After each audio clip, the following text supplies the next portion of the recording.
Hello, everybody, and welcome to another edition of Tunnel Vision, a show brought to you by USCFootball.com. I'm your host, Keely Orr, joined by Shotgun Spratling and Ryan Abraham. It's been a busy news day today and a busy news week, and we're definitely going to get to that. Of course, we're going to talk about Kliff Kingsbury, the chatter around that. Nothing has been official yet, but there's a lot of talk. We'll dive into that. Of course, we'll be talking about the coaching turnover. 5 open positions for USC now. Who will they fill those positions with? We'll see. And then we'll look back at 2018, the good, the bad. What can USC do to improve from that 5-7 season?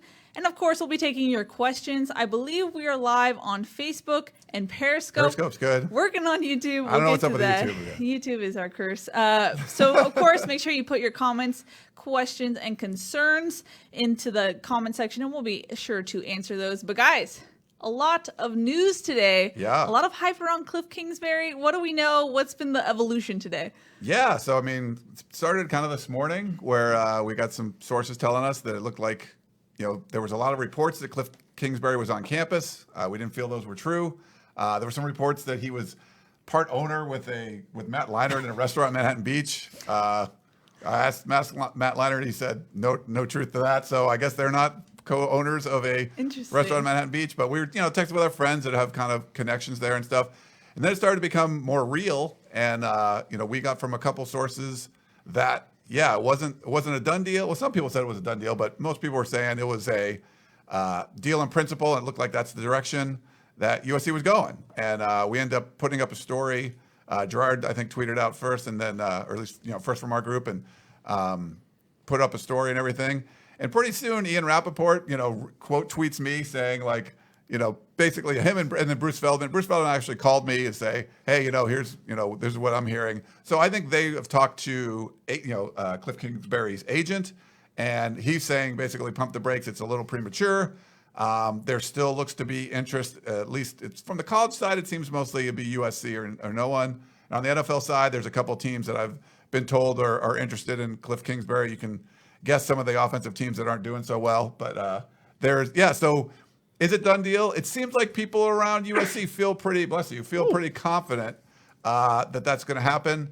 The agent's got to do his work, though, and if there's other suitors out there, and USC doesn't really have a lot of leverage, I would say, in this kind of situation because they need an offense. They need a jolt in the arm on the offensive side, and what better could it be than a Kliff Kingsbury and the kind of offenses he's been able to produce. So as of right now, it's kind of wait and see. I trust Bruce Feldman a lot in that, I believe that from the agent side, at least that's what they're saying. Hey, it's not a done deal.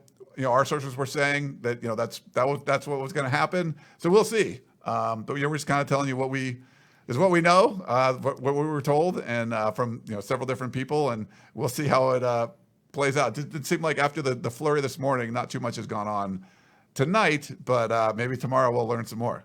And this is kind of how things play out sometimes. Sometimes, you have sources on one side that tell you, we've got the deal in place, it's ready. Whereas the agents on the other side, now, this happens when I cover college baseball and guys are signing. This happens with the agents and the teams and, listen to the scouts and different things. So you got to take all those into account and kind of go through it. And sometimes there's a deal agreed to and we're agreeing to it, whereas an agent might be like, no, we don't have a deal yet because they're still trying to push for one last thing or one little other thing or try to get that boost of pay grade up. Whereas, okay, this is the job I may want, and not necessarily say that this is the situation going on, but this is what can happen, is that, hey, I want this position or I want to sign with this team, when you get drafted or something.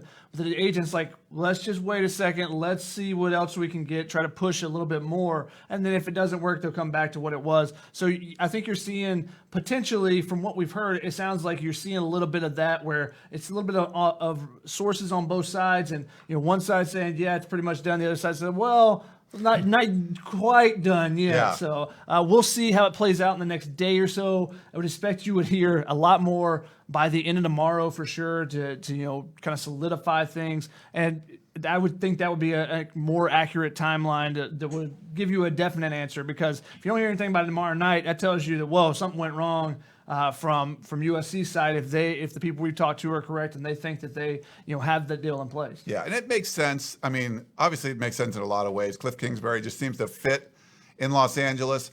it's not like he's looking to be an offensive coordinator for the next 3 or 4 years. I think this is something where you're just going to go there. You were just fired from Texas Tech. You could go to USC and turn a program around that's 5-7 and get a good head coaching job somewhere else the next year. Or, I mean, whatever, maybe at USC or something. But obviously that's not, I mean, if he does a really good job, I don't think Clay Helton's getting fired, right? Because you're bringing him in to turn his team around, score a lot more points, and you're probably winning a bunch more games. And, you guys talked about this. You recorded your Family Feud podcast a little earlier. Make sure you guys check it out. We did. Yeah, I mean, if you're scoring another touchdown a game or something, you're winning. You're probably a 9-win team. So I don't think people are saying, oh, he's going to be like the coach in waiting or whatever. I think if he comes in and does a good job, Clay Helton's probably not getting fired. I know that's going to upset some USC fans because they just want him fired no matter what. But whatever happens, to me, this is a positive move. They're swinging for the fences. USC hasn't done that. None of the hires that they've had before are a swing for the fence, big name hire. This is someone that everybody wanted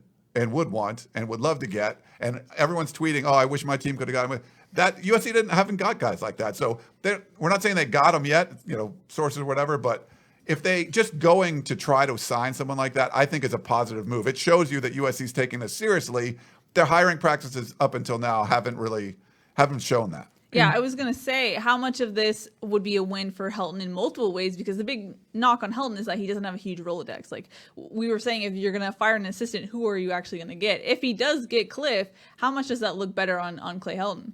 I think it's huge for him, but also, what's all this talk about, Ben? Lynn Swann loves stability. You're bringing in a guy it's going to interrupt everything. It's going to change the dynamic of an entire offense. And it's probably not going to be here for several years. So this is a win now mentality, which also tells you that I think Clay Helton feels the pressure. Lynn Swann feels the pressure that, hey, if we aren't winning, then we're going to be out of our position. So we better eschew the whole thing, stability, get that out of here. Let's get something that wins rather than worrying about, well, is the guy going to be here for the next 5 years or 10 years or 15 years since Clay Helton? That's the number he's thrown out, that he wants to be here 15 years. Whereas John Baxter will be here for 15 years if you want him to be here. Yeah. Kliff Kingsbury is not going to be here 15 years. Right. True. So you're going to make a move to improve the team now, and I think that says a lot about the staff and where they feel like they're at.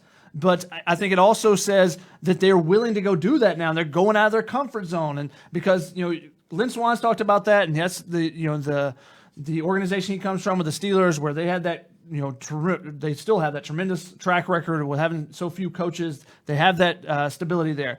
Clay Helton's talked about that when, the last couple of seasons when they didn't have a lot of assistant coaches change. It's like, I love the fact that that we have this continuity. We don't have to change a bunch of things. We don't have to go through it. Sometimes you got to get out of your comfort zone. Right. Yep. That's what we've been asking of this team, and I think this move, if it gets finalized, is a huge step towards that. Yeah. This isn't a stability move. There was a lot of stuff that Lynn Swann said in that statement about changing the culture. Changing the culture, yes. This is changing the culture. Stability, no. This is not a stability type of move. This is more of a move that shows maybe all the reaction from fans did have some sort of impact on Lynn Swann. Not enough to say, I'm going to fire Clay Helton, but enough to say, holy crap, we have to make this work because I put my ass on the line for Clay Helton, and I'm going to give him everything he could possibly need to be successful. And hiring someone like Kliff Kingsbury, which typically something USC would never do, this is a move to hey, we could fix this now. And we've said, USC has the players. You get a good coach in there, you run a great offense like this, that they also run the ball too. It's not like they don't run the ball ever. I think Kyle Kensington, did he tweet something like they have more rushing touchdowns than Stanford did this year? Yeah. I mean, that's pretty good, So that's a bold move. That's a move that says, hey, we want to try to win now. And I think it's Lynn Swann saying, look, I'm backing my guy. I'm going to give him every weapon in his arsenal to try to make him successful. And Lynn Swann talked about the one sentence that stood out in that entire statement is, we acknowledge and understand our deficiencies in areas that include culture, discipline, schemes, personnel, and staff. Just those 5 things. Just a little bit. But this hire, if it is completed, addresses 3 of the 4 ones that I think are pertinent. Culture. You're changing the culture. You're going to be more of an up-tempo. You're going to attack a little bit more with that type of offense. And potentially, you change the culture of just the entire team that says, hey, we're going out to make this move. So you change that. Schemes, because obviously his schemes are better than the gumbo offense that we've seen with USC. Personnel, I don't think is an issue, so that's the one of the 5 that I'm keep counting out. And then staff, because you're upgrading the staff there, going from Clay Helton calling the plays to Kliff Kingsbury. As far as Kyle Kinsing's tweet, he says Texas Tech rushed 122 more times than Stanford this past season and scored twice as many rushing touchdowns. Wow. And Tech's pass-run ratio was comparable to that of Purdue, not Wazoo. Because the big thing, you talked about stability. Some USC fans are like, we're a run-first team. Yeah. If you're bringing Kliff, this is scary. What? So it seems like it's not going to be a true Mike Leach air raid type of offense. Yeah. It's very, very effective, obviously. It's about scoring points. Like, where's USC rank in points scored? It's not good. It's like 100 or something. Like, it's not very well. Like, one of you two millennials can figure this out. But there's, it's not. USC's not like a top. What is it? So USC finished number 82 in total offense with 382.5 yards per game, and number 3 in scoring with 26.1 points per game. Number 3? Or sorry, number 91. 91. Okay, yeah. I don't know where 3 came from. All right, so it's not good. Yeah, a little bit better on yardage, but not as putting the ball in the end zone is what counts. And we see those Texas Tech teams. I mean, this is a guy who benched Baker Mayfield. Like, how good are you got to be? You're benching him. I mean, Patrick Mahomes threw for like 400-something yards in the first half of a game with him. So Michael Lev, our good buddy who covers Arizona, he said, I love Kliff. When this first came, the news of this started coming out. But would USC fans want to return to power? But would USC fans who want a return to power football be on board with this? To which my response was, I think USC fans want to return to winning more than they want to return to power football. Yeah. I think if you're winning cures all ills. There are some fans that are saying he's not the answer for scheme reasons. They just don't like that. They don't like the way it's going. I mean, I'd rather, if you're going to do this, what you're doing now, you might as well do it well with a guru, someone that's really good at doing it, not someone that's doing it because it's like that's what everyone else is doing, but they never really learned from anybody that was adept at doing this kind of thing. But there's also the fans, like we mentioned already, they're afraid that it's going to be too successful, and then you're going to have more years. There's like the real people on our message board are saying that kind of stuff. This is like, I told you from the beginning, if USC goes out and make a huge hire for offensive defensive coordinator, I think that's something you're like, hey, that's what you want to see from them. They're at least trying to do something positive. Should they have done something different from the beginning? Yeah, probably. But now that you've done that, it's already water under the bridge. Now you want to try and make it as good as you can. I wasn't with the firings, like the people that are gone. To me, that wasn't a big enough move. Certainly, and there still could be more coming, but that initial wave, losing T. Martin, your best recruiter, obviously, Kenady Udeze and Ronnie Bradford, I didn't seem to, that didn't change like the culture and stuff to me. And having Brian Ellis, who was only around 1 year as a regular coach, that didn't change enough. But bringing in a Kliff Kingsbury would change a lot, and he might make some more adjustments to the staff too, if he does come in like we think he will. And just to reiterate, this is not official yet. This is what we've heard from reporting and through our sources, but USC has not come out and said if Kliff is hired yet. No, it's still not official. Section. This is like, yes. No, it's not. We said that from the beginning. This is we reported that it was all but signed. Basically, that there was a deal in place in principle. Other reports, contradicted with that. So we'll see what happens. But we believe that's going to happen. Until the ink is dry, I forget who tweeted that, but until the ink is dry, you never know. There are other suitors, so someone could come in with a huge offer or something and trump them. But I wouldn't fault USC in this case. I mean, they're definitely trying to make this happen from everything we heard. And for the people that are upset about, if this happens, then Clay Helton may be kept around. Well, let's just say they can't do this over and over. I mean, what has Nick Saban done with his coordinators in the last, 8 years? Yeah. It's been like every other year. It's been rare that a guy makes it more than 2 years as a coordinator there because they're getting hired at another job. And that's what you want. You want to be so successful that your guys are leaving to go somewhere else. Not that they're getting fired. Right. So with USC, if they have success on offense with their new offense coordinator, whoever it becomes, and he gets hired away, then that's okay. If he goes to take a head coaching job, and you have Kirby Smart and Jeremy Pruitt in the SEC East, and those are both former coaches, and there's all the other Nick Saban, legacy coming in the SEC and all around. That's not an issue because he's still finding the next best coach. That's what you have to do. It starts here, though. If you're not going to fire Clay Helton, then you better go out and hire a staff that can come in and change some things. And from the moves they made, there's not going to be a lot of spots that can do it. So the offensive coordinator is the one biggest hire that they can make this offseason. They have to make a big splash here. Yeah, and even if he leaves after 1 year, you've upgraded the offense. You're not going to go back. You order like this massive hot fudge sundae with toppings and everything, and then you go back to vanilla ice cream the next day. No, you're not doing that. You've had a taste of this huge hot fudge sundae with all kinds of toppings and sprinkles and all that stuff. You're not going to go back to just plain vanilla ice cream, right? No, you're going to say, okay, this is what the offense can be. You're going to get someone else like him, one of his disciples, whatever it is. This is an upgrade to the offense. You're going to get rid of the gumbo, move it up to the next level, and I think that's where you got to stay. You can't go backwards after that. I don't understand how you're not like 300 pounds with every food analogy that you come with. How much you love sweets. Like I do. Yep. You should have been in the movie Heavyweights, I'm pretty sure. Yeah, Brian already alluded to the firings, the purge, as yeah. some people called it on Tuesday. 5 total coaches are gone now, if you include Neil Holloway, who was fired before the Oregon State game. Out of all the coaches that are gone, which surprised you the most? For me, T. Martin, for sure. And I think you guys mentioned it on the Family Feud.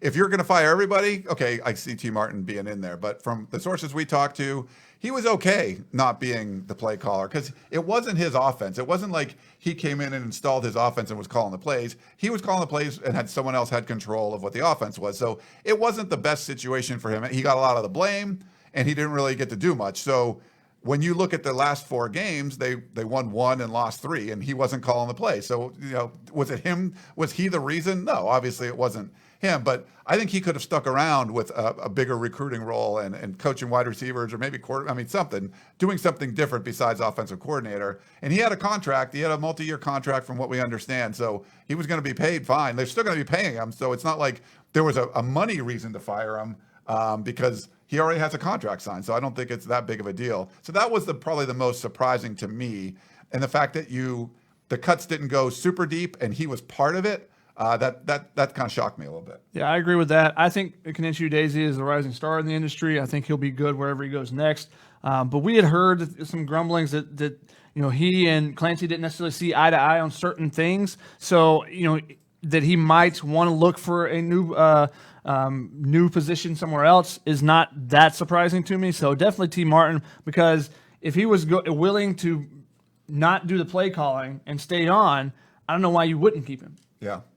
Matthew James has a question. Is Clancy Pendergast coming back? He is, as far as we know. He was not in the initial purge, if you will. How do you guys... Unlike what other people said. Yeah, there's reports out there, but what do you guys feel about Clancy Pendergast returning as defensive coordinator?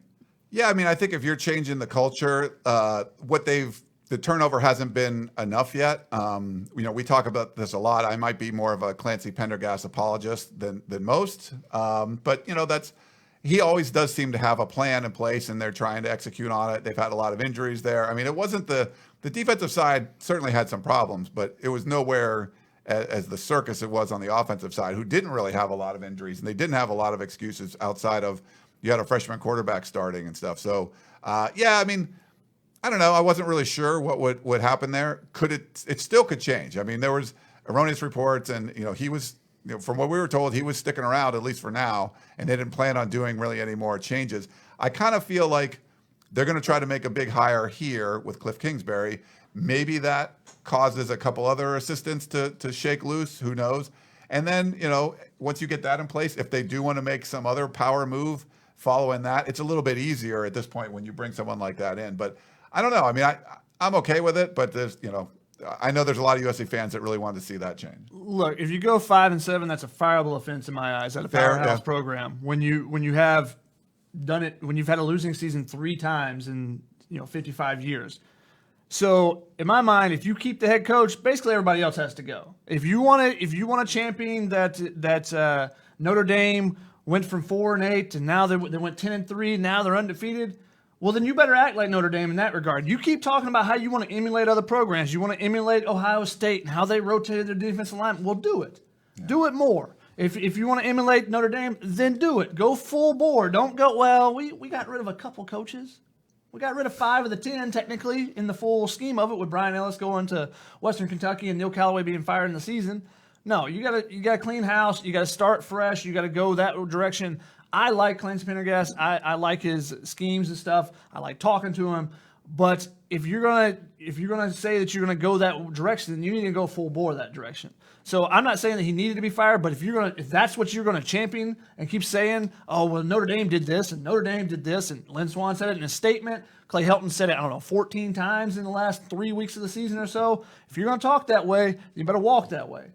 So I think that you had to go full bore there. That meant John Baxter had to go. That meant everyone else, all the people that are left. No, they kept 5 of the guys on.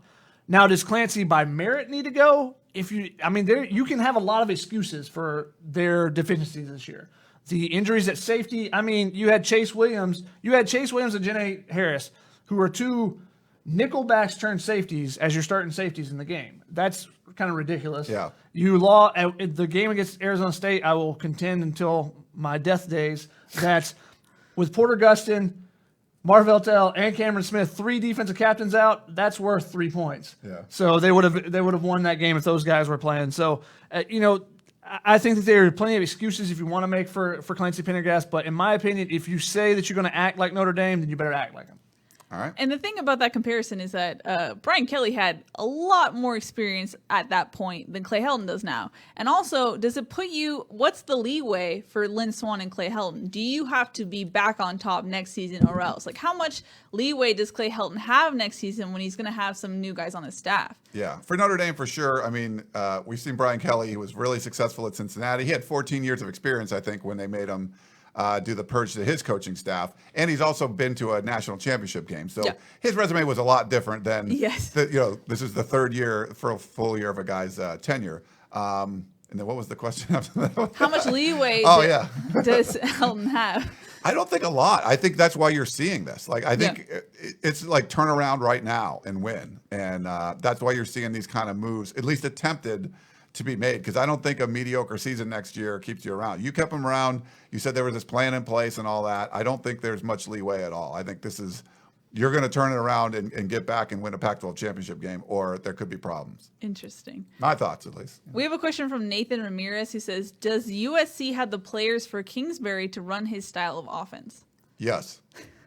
Oh, you want more than that? Yeah. Okay, wide receivers.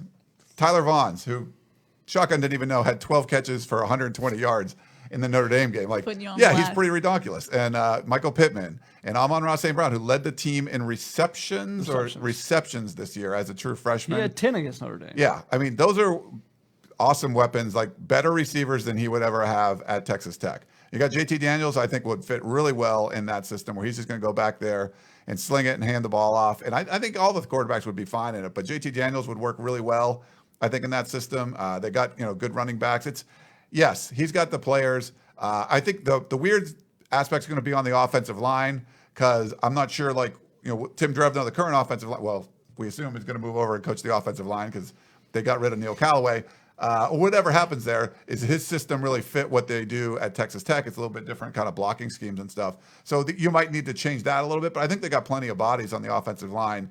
Yeah, I don't think he's going to come in and go, wow, we don't have the players to run what I want to do. It's going to be like exactly the opposite.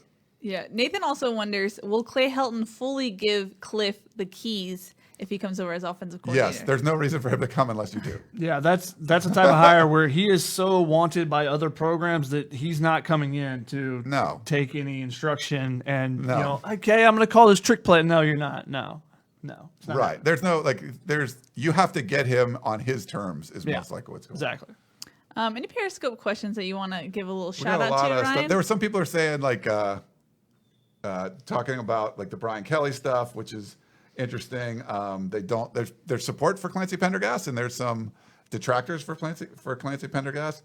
But yeah, there's some interesting chatter, mostly chatter, not a lot of questions there. I think someone said something about Petros and Money. They said don't go on with them again. It's like, hey man, I like those guys. They're fine. They're doing their thing, and that's cool. They had Bruce, our good friend Bruce Feldman on, who's been on this. I think has he been on this? I think we did. He's been on our podcast and everything. But like I said, he called me and said, hey, this is what I'm hearing. Like, that's cool, man. You do what you got to do. There's a lot of people around, like the sites that are cover USC are reporting the same thing basically. So that's you feel like that's what you're hearing around USC, but we've heard it from other sources too. So we'll see.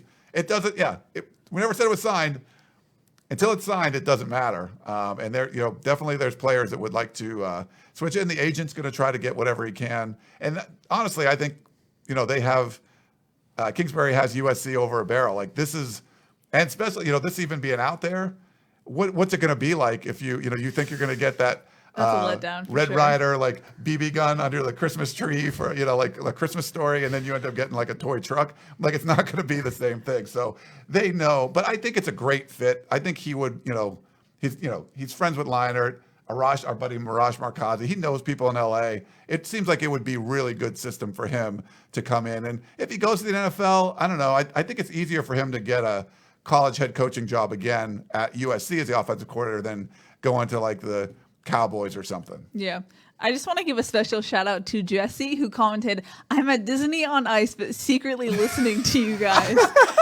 That's dedication, Jesse. You're Thanks, the MVP Jesse. of the show tonight. Holy crap. This is the most people we've ever had on Periscope. Wow. Everyone. Well, thanks everybody for watching. Yeah. We have a question from Matt, who says, and this was a report that came out on Football Scoop, I believe, that said that USC was looking at Illinois, the D-line coach, Austin Clark, who was a former grad assistant for USC. Yeah.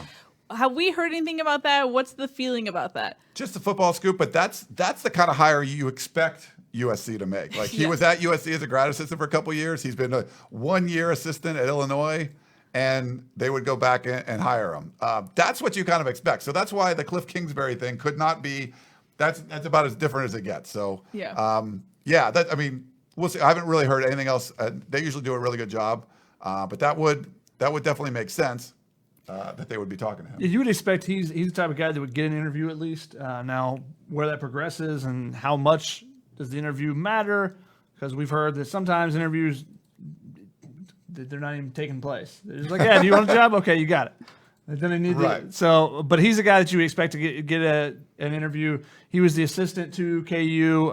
He played for Clancy, I believe, at Cal. He was a grad assistant there and then came to USC for a couple of years and then took over at Illinois this year with Lovie Smith. Their defense is not very good, and their defensive line numbers aren't great. So I don't know that. Yeah. It's the optics of it would not look good. It would look like another USC Clay Helton type of hire where you go get someone who's not that desirable, not somebody that is, has many job offers like Kingsbury does. Yeah. And isn't that kind of a slap in the face to KU if you're firing him and getting someone that once worked for him to be the D-line coach? It's a little strange. And you don't want to see USC go make the big splash hire with Kliff Kingsbury and then just get promote grad assistant kind of hires after that. It's like you live in this like a shack on the pond but you buy a yacht somehow, and it's like it just doesn't go together. Like why would you do all that kind of stuff? That was a weird one.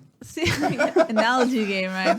Steve Leone says, do you think Swan and or Helton are intentionally going outside of the Carroll USC tree for the replacements? I don't think they're intentionally doing it, but There's not that many guys left to hire from that tree. They're all You've in done the, it all. A lot of them are in the NFL. I think it's just what you're supposed to do, like the Dylan McCullough hire. You go out and find who's good at this position, who is desirable. Go pick that guy up. Yeah. We have multiple questions wondering if Ivan Lewis needs to be on the chopping block, USC strength and conditioning coach. As far as culture changes go, that seems to have a big hand. He has a big hand in that. Yeah, Yeah. Joey asked on Periscope, do you think that we need a new strength and conditioning coach? That would be probably the easiest question to answer. I think you need to figure out the injuries. I don't know if it's strength and conditioning. I don't know if it's nutrition. It's some kind of combination of it. You have to figure. You can't have 25 guys being out for a game. Yeah, that's a lot. And we talked about this on our Tuesday show. I am definitely no, strength and conditioning expert. I'm not going to go walk in there and go, yeah, they're not doing enough, clean and whatever presses or Clean and whatever. jerk. Clean. Yeah, which I did those this morning in this class. It's kind of crazy. But That's why he's not 300 pounds. Yeah, that's I worked out this morning. But yeah, so no expert with that. But if you're talking about changing the culture, what coaches with the players the most? It's the strength and conditioning coach. We've seen some issues as far as guys going to USC Pro Day 2 months after they left the system where they were working with the strength and conditioning coach, and they look completely different. And I know that's all they're going to focus on for the combine and stuff, but it just seemed a little different, So yeah, I think you could look at that, but that's not coming from I can definitely tell you that's going to fix things. I don't know. But it's definitely something you need to look at. And if you're going to change a culture, that's one of the ways you go. Brian Kelly, what he did 2 years ago, he definitely got rid of his strength and conditioning coach also. Yeah, and almost every coach says my most important hire is a strength and conditioning coach. So that plays a ton into culture. That is the biggest thing that plays into culture, in my opinion, because strength and conditioning coach is with them all the time, is with them in the summer. That's where you build the culture, is in the off season. So I think it's huge for that. So if you want to change the culture, that's one place you could look. We have a question from Anthony, a question that I've seen around a lot. Oh, go ahead. We have some breaking news. Oh. It's raining. Oh, Brian. It doesn't rain here in LA. I know. I was wondering what that noise was. Wherever you're watching from. What is rain? Yeah. Anthony says, what if Kliff Kingsbury wants to start Jack Sears? Now, this is a question I saw a lot on Twitter. If he comes in, will he have the ability and the power to open up the quarterback competition? You would think. I mean, it's going to be what he's running. We know Clay Helton is a big fan of JT Daniels, and he already even said that he's looking forward to seeing him in the spring where he's not competing and just can run what the offense is. It's going to be a different offense, and I would think you bring in someone like that to change everything. You can't just assume who's going to be the starting quarterback. Now, we don't know this on authority or anything, but that's my assumption would be yes, things would open up again, and it would be up to Kliff Kingsbury who's going to be his starter. I mean, this is a guy that said no to Baker Mayfield who won the Heisman Trophy, so I don't know, whatever. Yeah, like we said a couple questions ago, if he comes in, he's going to have authority. He's going to have that power. He's not coming to not have power, to be someone's stepping stool or whatever it may be. So if he comes in, you expect him to be able to make all decisions. We have a question from Gary who says, if Kliff signs with NFL or elsewhere, who else is on the short list? USC must have more than one good candidate, right? Yeah, I mean, like you hear like a Jed Fish who was at UCLA working with the Rams right now. I mean, this is the easy one, obviously. Like, this is the one that everyone knows. Like, Chip Kelly, you could say that was an easy one. That's the guy everybody wanted. And UCLA went out and got him. This was someone that, is the easy one, and USC's trying to get him, which is great. If it doesn't work out, then it's going to be interesting to see what USC does. Was that all they had? Was it, I think Jed Fish would be a good hire, someone like that, too. And I think there's a lot of good candidates, I think, out there. But is USC going to go out there and try to get him? Or are they going to kind of like, well, we swung for the fences, we missed, and now we're just going to get somebody that's kind of mediocre and just someone to come in and run the offense that they have. So that'll be telling too. I mean, still pretty good feeling that Kliff Kingsbury is going to end up at USC, but if not, what does USC do? That'll be really telling to me. I think ego. How much does ego play into it? Because you get turned down by somebody, you don't want to. Some people don't want to be turned down by multiple people. Yes. So they'll be like, well, I'm going to make sure that the next person I talk to is a sure thing. So it doesn't come out or anything that I got turned down by multiple people, because that looks bad on me. Right. So ego could play into it as well if they are turned down by Kliff Kingsbury. I think that's part of the reason USC hasn't gone out and done, when they've had head coaching searches, gone out and done things like that, because you do put yourself out there. And if you're worried about failing, it's like, I don't know, you just have to go out and try. I mean, if you go out and try to get the biggest fish, I don't think people can blame you if you don't land them.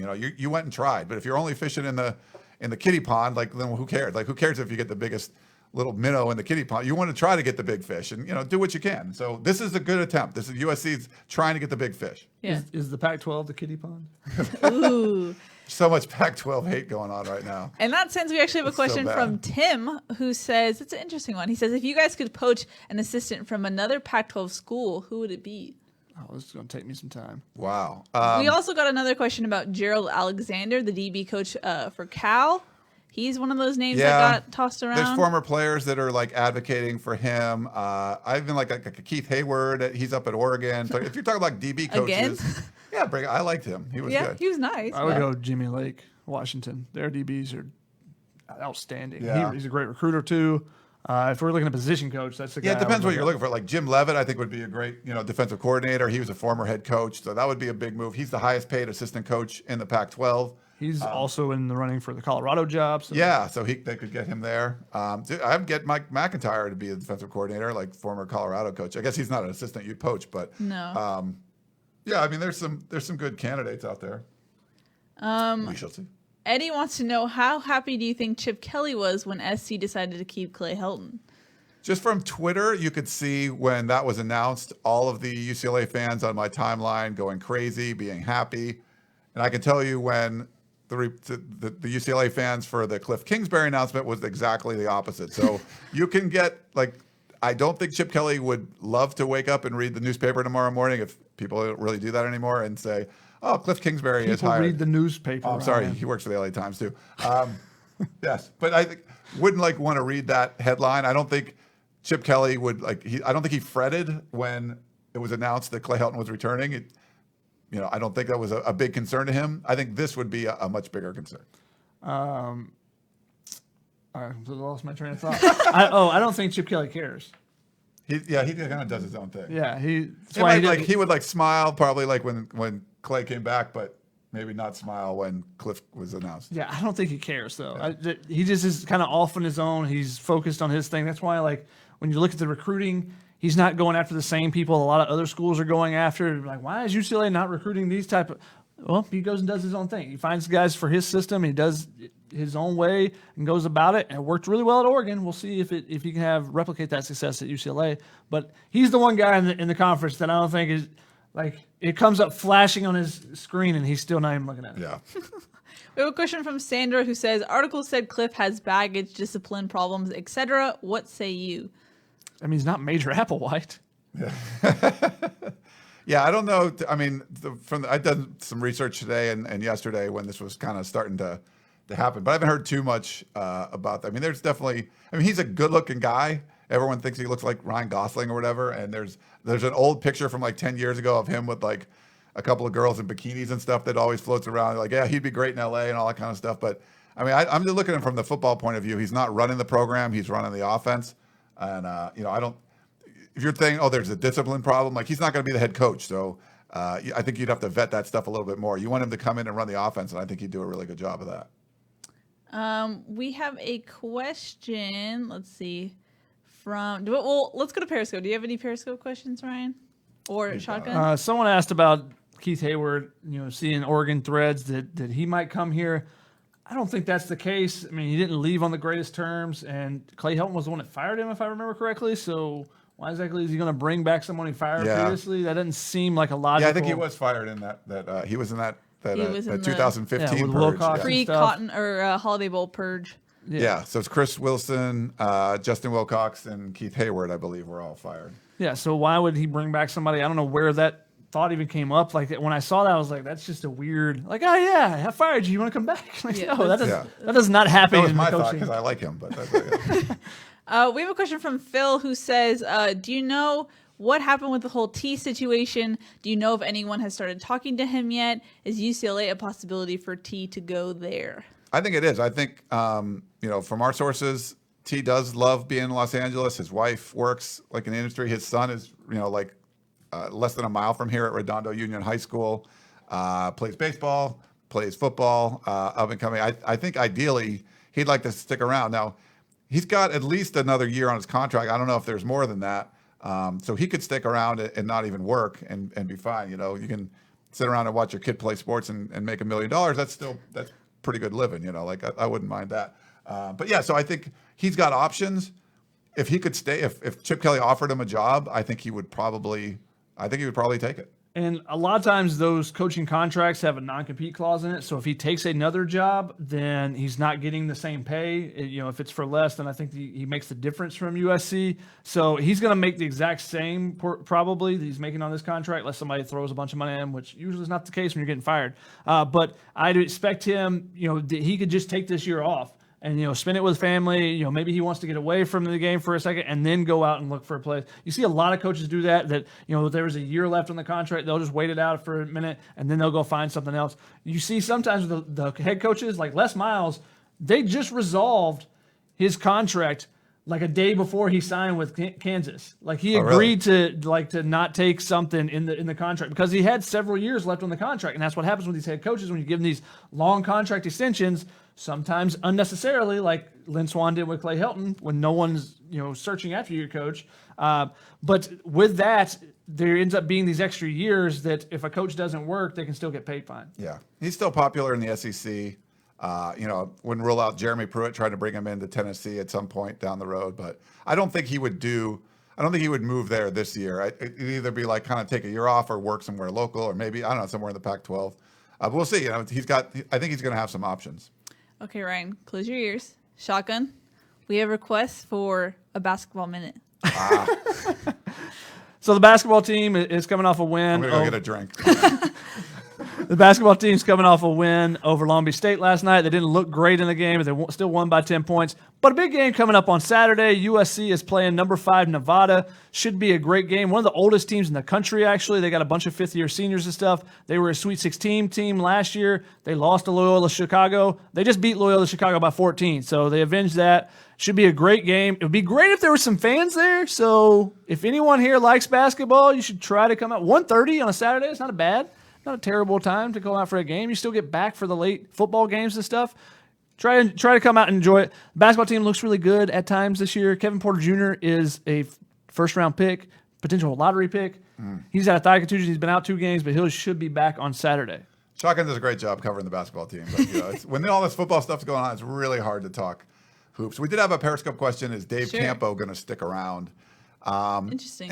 So he was the former Dallas Cowboys head coach. He's basically been helping out Ronnie Bradford, the defensive backs. I think this is more of I think it's a Clancy Pendergast relationship, right? So I think if Clancy sticks around, my guess would be he'll stick around. If I remember correctly, Clancy got his first job from Dave Campo. So. I was going to say that. Yeah. So I would guess that. But if they do make some more moves and for whatever reason Clancy takes another job somewhere, then I probably no more Dave Campo. I would guess. Yeah, I don't think he sticks without Clancy, but I don't know that he is in high desire right now. I mean, an older guy, there's a lot of coaches, people want younger coaches. So once you get past a certain threshold, if you're still not producing and you sit out a couple years, it's a little bit harder to get back into the game. I like that. I think it's actually Clancy Pendergast's birthday. I saw on Facebook or something. So are you friends with him on Facebook? I think so. It's really random. Happy birthday! That seems random that he would even be on Facebook. Yeah, I know. Yeah. Yeah. We have a question from Peter who says, who's your short list for defensive coordinator if Clancy's let go? And another person asked, was Dave Aranda, was he thrown, his name was thrown around a little bit, right? Yeah. I don't really have a short list for a job that's not open, but no, Dave Aranda is the highest paid assistant coach in college football. And Jimbo Fisher made a run at him when he took the Texas A&M job and couldn't get him. He got $2.5 million a year. That seems pretty, I've heard rumblings about that. That seems pretty out there, as far as trying to bring someone like that. You want to try to bring in those two guys. You're spending a boatload of money on assistants. At that point, you're almost like, well, why didn't you just get a new head coach? And then what's Clay Helton doing if you bring in Dave Aranda, who's just going to control the whole offense, and you bring in Kliff Kingsbury, who's going to just control the whole defense? I mean, I'm sorry, vice versa. Or that'd be fun. How about Kingsbury run the defense and Aranda run the offense? What's Clay Helton doing at that point? See, this is an interesting point that I actually brought up to Shotgun on the Family Feud podcast plug. Would it be interesting if Clay Helton became more of a CEO type role where he kind of oversees, he makes sure everyone personnel wise is doing well in school, etc., and lets his coordinators kind of do their thing? No, and I think no matter what happens on the defensive side, if you do bring in an offensive guru, that's pretty much, I think, what he's going to be doing, because he's not going to be calling the plays. He's not going to be running the offense. He'll probably be learning more about what the offense is from the offensive coordinator at that point. And I think it would help a young head coach, an inexperienced head coach, to make sure that you're calling timeouts in the right spot and do all those other things that you need to do. Make sure there's 10 men on the field, or not 10 men on the field when you're kicking a PAT or whatever that USC seems to do. They're good at it. Did that happen twice in the Notre Dame game? I still haven't fully rewatched the game, so I know it once when I saw it on the field, but I haven't watched the second half to see. There was a punt where I accidentally had a shot on Cam, and he's counting, and then he just goes. So I assume that it happened on that play. So he was counting. There didn't have enough people. So I think that would help doing stuff like that. It's it's not for everybody. If you're like a total offensive guru and you're the head coach and that's what Lane Kiffin was that way. There was no way you were going to get him to do anything else but run the offense. I think for Clay Helton, he can be that CEO type. And if they make this big change on the offensive side, I think he would have to do that. Yeah. And I said on the Family Feud podcast, again, plug, but it's plugged like 4 times already. Hey, we're trying to get our viewership and listenership up. So I think, short answer, that I think it would help the culture of the team if he was more of a CEO and not, hands-on with everything, and that he can be the overarching guy rather than having to call the plays and do everything else. Yeah, we have an interesting question from Wagner, I believe that's his name. He said, would a Kliff Kingsbury offense help the Trojan defense better prepare for Pac-12 offenses? That's interesting. I mean, they probably would give up more points. Like when you score more points, the defenses just give up more points. It's just kind of like there's more possessions, there's more opportunities for an opponent. But this USC offense have put USC in some pretty bad situations all year. There's a lot of sudden change situations that I thought for the most part Clancy Pendergast's group did a pretty good job of. But I think running against a better offense when you do the ones-on-ones, I think it would certainly help them a little bit. They probably don't get the kind of looks that you want to see. You don't really get like the Washington State looks from the scout team and stuff. You would get a lot more of that from playing against Kliff Kingsbury's guys in practice. So, yeah, I think it would probably help some. But overall, the defensive numbers might get a little worse just because you're scoring more points. Yeah, Alabama gave up 31 points to 2-8 or 2-10 Arkansas this year. Now, they scored 65, so it didn't matter. But when you score a lot more points, sometimes you give up a couple more points. Yeah. Whereas if they would have given up 31 points to this Arkansas team a couple years ago, or 5 years ago now, everybody was like, what's going on? How did this happen? Yeah. No, you score 65 and you win by 34. If you win by more than you give up, it is always a good thing. Yeah, the game is different now. It is offense. Like, you have to score points. USC not scoring points with the 5-star talent they have all over the place is a big problem. So that's why you want to do something like this. It addresses that big problem.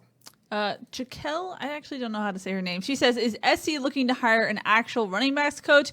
Or are they going the route where a coach plays double time? Now, this is interesting. You definitely have to find a wide receivers coach. I know a lot of people have asked about who's going to fill in T's role there. Where do you see the split happening? Where does a coach share a role?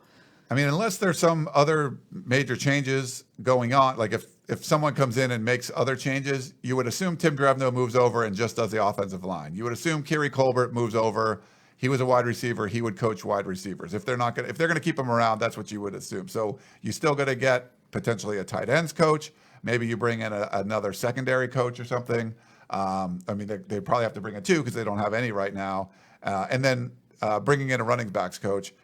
Not having a real running backs coach this year, I think, really hurt this team. So there's no reason to bring in someone that would do a double duty. You don't want to bring in like a Drevno, who's an offensive line coach, to coach running backs anymore. So I think you're going to make a big hire like that, and maybe a Kliff Kingsbury would bring someone that he would want in that spot, someone that would coach the running backs in a way that he wants them to execute in his offense. So I think you'll have a real running backs coach. If Kiri Colbert stays on the staff, I assume he's going to move to wide receivers, and if Drevno stays on the staff, I assume he's going to take the offensive line. Please explain to me how the running backs would have been so much better with a running back coach. I thought they were good this year. They were pretty good. But the potential could have been better. Yeah, if they had a better could have been better. offensive. August Ware led the Pac-12 in yards after contact. What more do you want to do? That's because I gave him my boost before preseason. Said he was my breakout player of the year pick. And the offensive line would have been better, yeah. No, the offensive line needed to be better. But if you didn't have an offensive lineman coaching the running backs, it probably would have been better. Running backs would have been fine. So you get 10 assistants, right? Yes. So you got offensive, defensive coordinators. You got your three main ones: quarterbacks, running backs, wide receivers. You got your D-line, linebacker, DBs. So now if you split one of those up and you give it wide receiver and tight end, that takes up another one. You have a special teams coordinator, as USC does. That takes up one. So if you split up, you're going to end up someone's going to have to do double duty. Yeah. Now, if you do safeties and cornerbacks, which some places do, USC's done inside and outside linebackers because their linebackers are very vastly different positions. The inside linebackers are traditional linebackers. Their outside linebackers are edge rushers. So do those guys work with the D-line? So there's some variance there where you're going to double up almost every single time. Until the NCAA gives you 12 assistant coaches, you're going to have some double up. Yeah. Just a quick refresher because we've had people come in at different times. Kliff Kingsbury, it's not official as USC's offensive coordinator, but we've heard that it's leaning in that direction, but USC has not confirmed that at all. Clancy Pendergast is still USC's defensive coordinator as of now. So just in case, clearing up some questions that people had there. Let's see. As far as what you said about bringing in Kliff's people, if he becomes offensive coordinator, what does that mean for Kerry and Drevno, are they sealed there, or do you think Kliff will be able to bring in people? No, I think like Shotgun said, 5-7, nobody's job is safe. And I think you sign someone like Kliff Kingsbury, he might be fine with that. He might have people he wanted. I don't know. We're not sure at this point. But I would assume he's going to at least there's a couple spots open, so he could bring in a couple people. If he wanted to bring in more, then it could be more people getting, losing their jobs. But we just don't know at this point. Like Kerry Colbert is, this is his first year being a full-time assistant.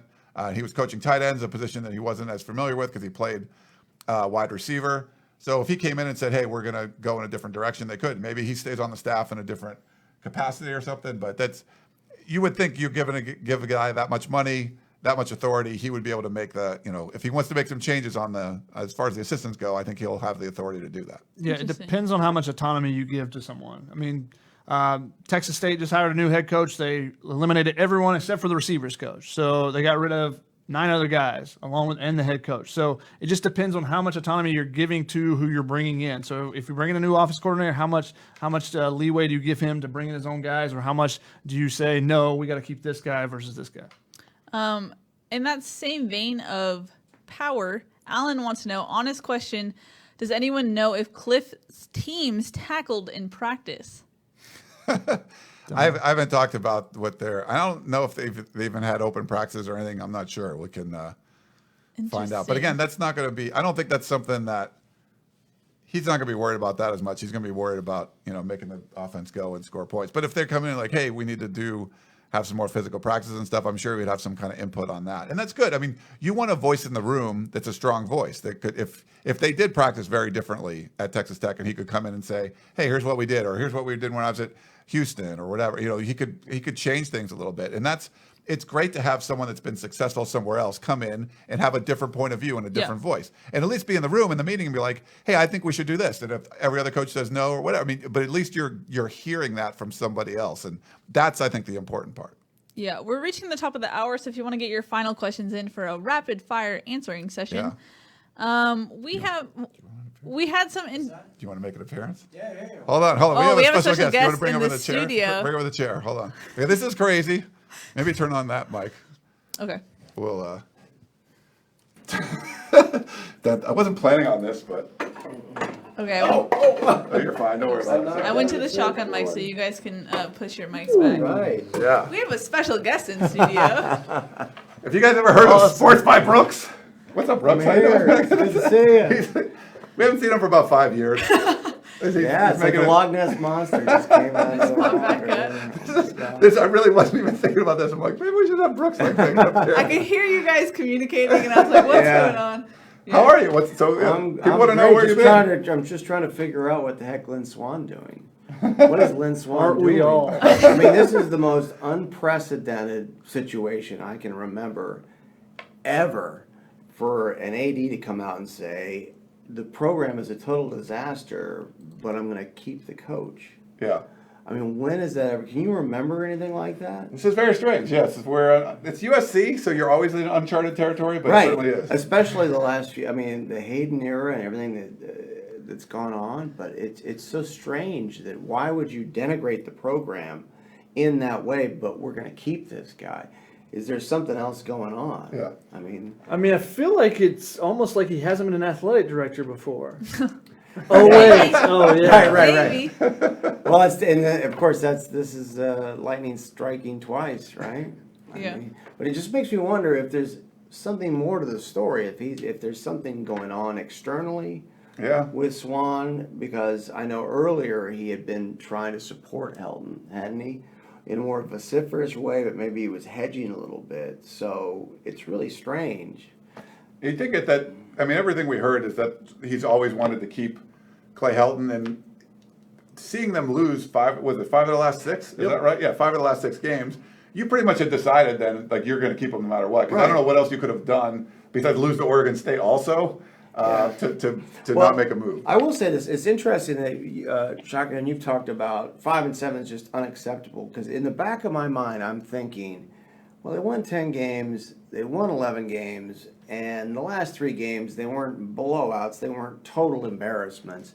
And I kind of think to myself, maybe because we get into this media frenzy, and it's almost kind of like a feeding frenzy in a sense. We've all been through this so many times that I kind of stepped back and said, well, I mean, 11, 10 wins, I know what everybody's saying, but, and then the last 3 games were a total disaster, and the Notre Dame game was at least, we've seen much worse performances on both sides, right? Right, sure. They played one of their better games. I think being in the middle, in the epicenter of the storm, it maybe it isn't quite as bad, but then again, you have Lynn Swann saying it is that bad, right? We got change the culture, change the all that. Yeah, you look at it, and their last 4 losses were all by a touchdown or less. So if you win those 4 games, Keely and I talked about this again on the Family Feud podcast.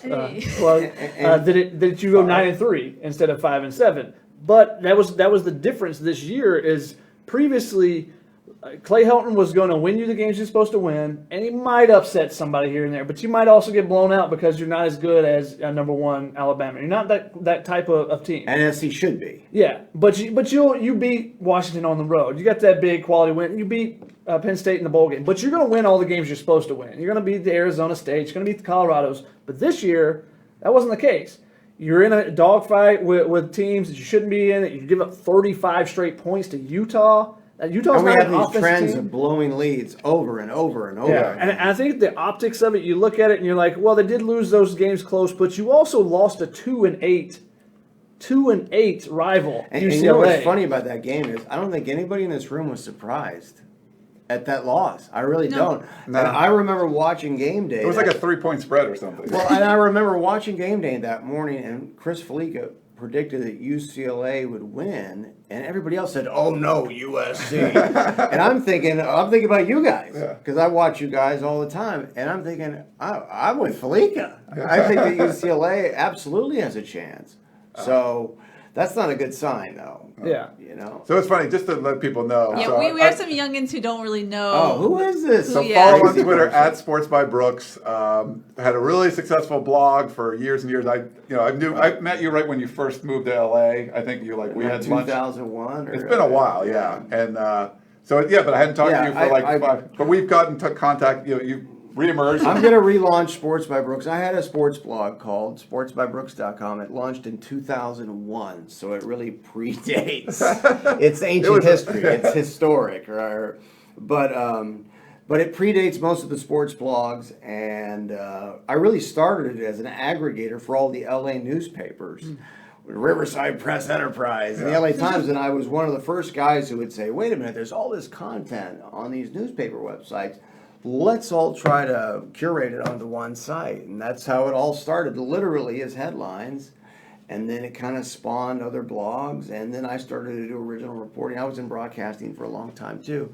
So I was always kind of keeping my hand in original reporting. And occasionally I would break stories and things like that. And I was around for a long time. And so... Yeah, so it's funny. So we invited Brooks to come see our little setup here. And then he was sitting there. And if you know Brooks, quiet is not usually the way, So for him to sit there for an hour and not say a word, I was like, wow. And I even think about it, it'd be cool to why don't you just come on and say why hello? not? Just It's awesome to come be say here. hello. This guy though, Ryan is the GOAT. He is the greatest. please. He really is. Good people, man. All you guys are. This is a phenomenal setup. I'm blown away. Thanks. I really am. Yeah, so definitely check out. He's still tweeting. At Sports. Well, the site's going to relaunch in the first quarter of next year. Okay. And there's going to be some other surprises, I think, coming soon. So we'll have to see. So there's times for Tiger Woods to be on the up. Well, that's true. Yeah, he remembered. That was kind of my coming out party nationally and I worked with Fox Sports quite a bit the last 2-3 years. But we've also got a lot of other cool stuff. If you go to my Twitter, you'll see Jackie Robinson playing football against USC. Wow. The largest crowd in the history of that series. 1939, USC UCLA, 103,303. Playing for the Rose Bowl, Jackie Robinson against SC in color. Nice. Wow. So Not quite that many there this year. no, not quite. Not quite. Plus, they're downsizing that thing. Everybody's downsizing these days. So Yeah. it wasn't that way back then. But Shaka was referring. You broke the Tiger Woods, Yeah, I the did. whole thing. You were breaking that story. I did, and I remember going to. I live in Venice Beach. I remember going to the convenience store, and there was this story about Tiger Woods and all the Thanksgiving stuff, and everybody was silent on the sports media front. And I'm like, wait a minute, what is this? And so I did a story, and I sat on it, and then I think it was Thanksgiving. Yeah, it was Thanksgiving. And I put it up on Thanksgiving, and the other sports websites picked it up, and away we went. Wow. That's really the way that the whole Tiger thing went. I don't think it was just the National Enquirer initially. Okay. Yeah, it's weird how that, and I'm not saying I'm the whole reason it all blew up, but I am the whole reason it all blew up. Or maybe that has something to do with it. But that was an unbelievable thing. I can't believe you remember that. Yeah. And there was the Joe Pa stuff. There was all like. Oh, yeah. I was screaming and yelling. And I'm still screaming and yelling. And I'll never stop. Well, we get a thing today about statues on Twitter. I put up the statue of Gary Patterson of TCU as a statue. What? Nick Saban. Yeah, he does. I didn't realize that. 56 years old. Nick Saban has a statue. And I asked the question, is it a good idea to be building college football coaches in their 50s statues? And of course, the first reply on Twitter was a picture of Joe Pa's statue, Joe Paterno's statue. So Crazy. amazing. Do we have any more questions we could run through? Or this might just be the way to end. Yeah. I can clear a room out, man. That is really what I'm good at. I really didn't plan on this at all. I just kind of thought of like, oh, Yeah, what the heck? I'm sorry. Well, could have done it. I don't know if you wanted to or not. It was like, No. I mean, this is awesome. Yeah. It just works out perfectly. Yeah. Well, I mean, any final thoughts about the coaching changes, Kliff? Any final thoughts before we wrap it up? JJ asked a question about how well would Kliff Kingsbury help recruit. I think that it would be a boom for the receivers and the skill position. USC does really well already with that. There's some big targets out there that they're pursuing. In this class in particular with Kyle Ford and Brew McCoy are two of the best receivers that I've seen in the recent years. Those two guys, I think you would love to play in that type of offense. So if that's in higher, and both of those guys want to be early signees, I believe, off the top of my head. So if you get that deal done, then that helps with the offensive recruiting. I think that you're going to go after some more targets. But I think if you're a defensive guy too, you're like, all right, I get to go up against this in practice. That's something you're looking forward to. So I think it definitely could help. Anytime you bring in high-profile guys, it helps. Yeah. I mean, when USC brought in Monty Kiffin, he was high profile. He had no college coaching in like 20-something years. Didn't matter because he's high profile enough to bring in some big-time Florida guys that grew up watching him with the Bucs. So I think anytime you bring in high-profile guys, it helps with recruiting always. Yeah. Yeah, you knew we won a Super Bowl, and that's all anyone cared about. So that's how Nickel Roby ended up at USC. Yeah. But the league's important. The NFL. I mean, that's almost everything now these days in recruiting. For USC especially, because there's always an aspect of why you want to go to a particular school. One of the big ones for USC is they put guys in the league. So you having any of those kind of connections. So I get why they sometimes want to hire NFL people, but to me, the college game is just very different. You can still use the getting guys to the NFL as your one of your recruiting tools because it's a big deal, and they put a lot of guys in the league. So that's one of the feathers in the cap for USC when you're talking about recruiting. And he can use Mahomes. He can use Baker Mayfield. I mean, there's a lot of examples right now, there. current guys. Yeah. That's unbelievable. Yeah. To drop those names. Sean wants to know, is John Baxter's job safe? Is he a guy who could potentially be let go? If you didn't clean house, you're not going to get rid of your special teams coordinator. It's not like you bring in a different guy with the offense or defense and say, well, we need to get rid of special teams now. And then you might bring in a new offensive guy and say, hey, we need to get rid of the O-line. We're going a different direction. Special teams, you're not going to do that. So he's pretty much going to be safe, I would assume there. He is a guy that Clay Helton adores. I don't know that you call him his love of his life, but he was at least adores him. It says he's the best special teams coordinator in the country. They were much better on special teams the second half of the season. They were awful in the first half of the season. Now, they still have to clean up a lot of things. And I think if you dedicate an assistant to him, and maybe that requires more money and a support staff to help with the organization, I think John Baxter would be great. But I think that right now I don't see any way that you would move him out. If you didn't clean house, then you're not going to suddenly be like, special teams has got to go. Now, that's not something that comes up in decision-making like that. And the way that Clay has talked about him, with Clay's history, if he gives someone a vote of confidence, they are locked in. They're not going to suddenly be fired after they make a huge purge. Or snap a ball over someone's head. Yeah, or cause a safety. Let's see. What about do one more and wrap it what up. about flipping anyone like Texas Tech commits to USC? I mean, it's possible. We haven't got into that yet because that's putting the cart before the horse a little Those bit. blue chippers, though. Yeah, I was going to That's say, the other who do you want to flip? Yeah. I haven't looked at the class, but usually USC's recruiting higher ranked guys than Texas Tech. But in the region, I mean, Kingsbury's going to be He could open up like a. I mean, that's where pipeline Chip Kelly is right now. As we speak, he's probably tooling around. somewhere in Texas. Yeah. But you're right. No, I think opening up, they don't really have any Texas-tied coordinators or coaches on the staff. That would be one. I think you open up some. I don't think Texas Tech recruits specifically, but top talent that would be in that state, I think you would be in on. Yeah, I'm trying to think off the top of my head. They haven't gone to Texas for anyone since Levi Jones, off the top of my head. Right, and he's no longer with the program. Like I said, Ware's out of the program now. Ronald Jones is out of the program. You got Alex Stadhouse, your walk-on kicker. That's about the only person from Texas off the top of my head. Yep. Alrighty, but I think that's going to wrap it up. Of course, stay tuned because there's a lot of things moving. We still don't know if Kliff is official, so stay tuned for that. Yeah. But that's Shotgun. You guys are ahead of it. Our hosts are moving. Yeah, everything happens. We brought in another one in the middle of the show. It's a whole mess. But make sure you stay tuned to USCFootball.com. We'll be back on Thursday, I believe. Yes? Wait, what's today? Oh, today's Thursday. I think today's Sunday. We'll be back on Sunday. What day is it? I don't even know. But we'll see you on Sunday. Bye. Bye.